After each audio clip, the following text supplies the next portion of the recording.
حبك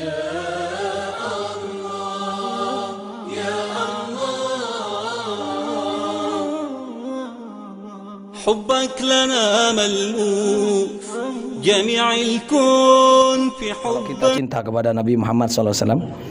Ayo, kalau kita cinta, memang cinta, buktikan. Sampean selama hari Jumat mulai detik ini sampai besok sebelum maghrib dapat selawat berapa? Ayo besok saya tanya, siap? Ya, siap. Apalagi membaca dengan sirat salatil fatih. Allahumma salli ala sayyidina Muhammadin al-fatih lima uliqa wal khatimi lima sabaqa nasiril haqqi bil haqqi wal hadi ila siratikal mustaqim wa ala alihi haqqa qadri wa miqdaril azim. Orang yang membaca salat Fatih satu kali, maka dia mendapatkan jaminan dari Allah Subhanahu wa taala, dia tidak akan mati kecuali membawa iman. Alhamdulillah. Ada bisyarah, ada kabar gembira yang Rasulullah sampaikan melalui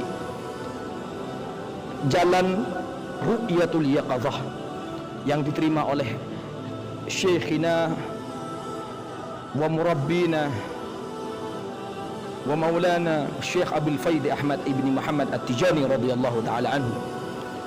Beliau mendapatkan pesan dari Nabi Muhammad sallallahu alaihi wasallam agar memerintah Syekh Ahmad At-Tijani dan kepada santri-santrinya untuk mengajarkan salawat Fatih kepada umat. Agar kenapa? Orang yang bisa mengamalkan salawat Fatih, dia tidak akan mati kecuali dia membawa iman. Ini merupakan bisyarah, kabar gembira dari Rasulullah sallallahu alaihi wasallam melalui jalan ilham yang diterima oleh Syekh Ahmad Abdul Faid Ahmad At-Tijani radhiyallahu taala anhu. Justru sebelum Syekh Ahmad bin Muhammad At-Tijani radhiyallahu anhu ada seorang ulama yang bernama Syekh Muhammad Ibnul Mustafa Al-Bakri Wajh Al-Abyad. Beliau beribadah selama 60 tahun di depan Ka'bah.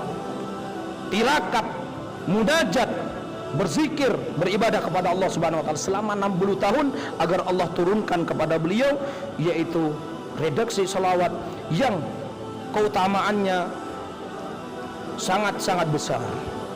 Ketika 60 tahun beliau beribadah, bermulazamah, berada di depan Ka'bah, Allah turunkan salawat Fatih kepada beliau. Tahun sebelum Syekh Ahmad Tijani radhiyallahu anhu lahir, Allah turunkan salawat Fatih tertulis di dalam daftar.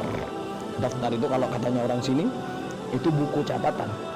Di dalam daftar, tapi bukan buku-buku kayak buku kita ya. Ini dikatakan bahwa yang datang tulisan salawat Fatih ini maktubun bi qalamil qudrah, tertulis dengan qalam qudrah namanya. Qalam qudrah. Di mana tulisan itu kalau kita begini kan, kita balik begini atau kita balik begini, itu tulisan itu tetap tidak pindah-pindah. Kalau kertas biasa kamu tulis gitu, kalau balik gini kan nyongsang ya, kebalik. Kalau ditutup gini malah tidak kelihatan sama sekali.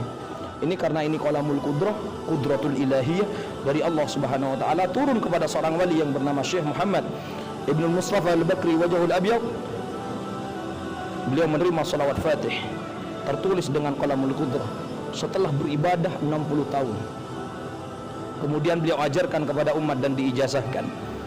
Apa kata beliau? Kalau suatu saat di akhirat nanti ada orang yang mengamalkan salat Fatih lalu dia terjeblos ke neraka, dijebloskan ke neraka, maka cari saya lalu tarik jenggot saya. Saya yang bertanggung jawab, katanya Syekh Muhammad Ibn Mustafa Al-Bakri. Saya yang bertanggung jawab karena tamaan salat Fatih yang besar.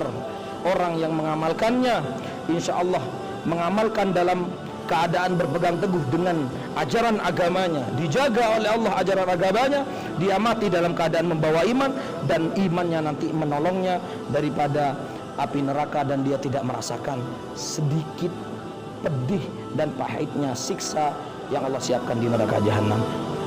Semoga kita termasuk orang yang mendapatkan anugerah itu. Amin ya rabbal alamin.